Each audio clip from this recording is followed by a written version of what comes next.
It's time now for a leaf through the international papers here on Florence Van Cat. Florence joining us as ever. The debt crisis, of course, dominating the news and dominating the newspapers too.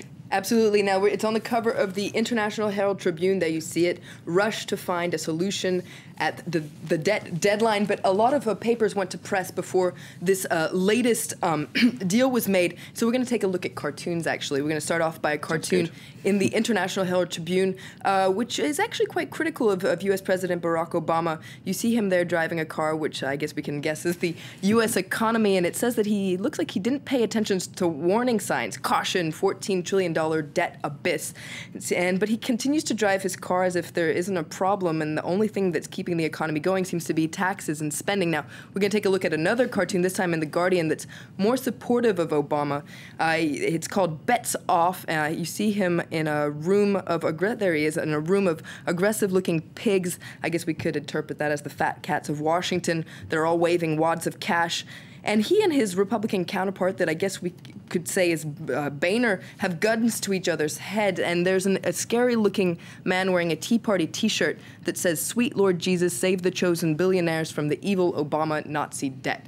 So there you go, have it. Two cartoons from looking at the situation from two different points of view. Yeah, so there you have it. I think cartoons are the best way to keep Exactly. keep always good to look at a satirical cartoon to sum it up. And speaking of the Tea Party you did there, there's an interesting take in the International Herald Tribune, isn't there? Absolutely. It's a piece by Maureen Dowd called "The Tempest in a Tea Party." Now, of course, that's a play on words on the expression tempest in a teapot, which it means to make a great commotion over an unimportant matter. Now, she calls Washington a group of embarrassing leaders, and she says that the world is watching in a fearful fascination as the Tea Party drives a Thunderbird off a cliff with the president and the Speaker of the House strapped in the back. So she has no kind words for the Tea Party. In fact, she likens them to a bunch of college freshmen that are wreaking havoc, and she says that among this chilling anarchy, there's not a single strong leader, and including Obama, he'd rather follow than lead in the situation, according to Maureen Dowd. And she wonders if the Tea Party is playing a cruel joke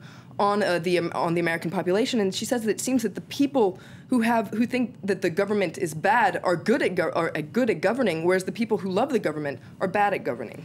Okay, first day of Ramadan today, of course. Guardian looking at what this means for the Arab Spring, particularly in Libya.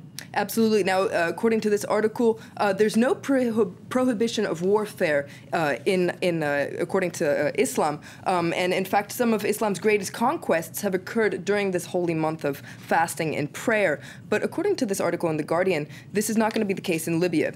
According to this article, David Cameron and Nicolas Sarkozy are not the Prophet Muhammad. And this article points out that it's absolutely prohibited for Muslims to seek the help of non-believers against fellow Muslims. So according to this article in the Guardian, it would be probably a good idea for NATO to seek a negotiated deal to stop bombing and to find a peaceful settlement. Now, the situation in Syria being covered, of course, in the international papers. This is one you pulled out to do with the crackdown in Hama, comparing it to the crackdown there in 1982. Absolutely. It's an interesting editorial called "The New Hama Rules," and as you said, it looks back in 1982 when Bashar al-Assad's father, Hafez, what they say, murdered at least 10,000 of its own people in Hama. And now it looks at what's different today, and according to the article, what's making a big difference is camera phones. Now, as we've been seeing, there are no international journalists that are allowed to work in Syria.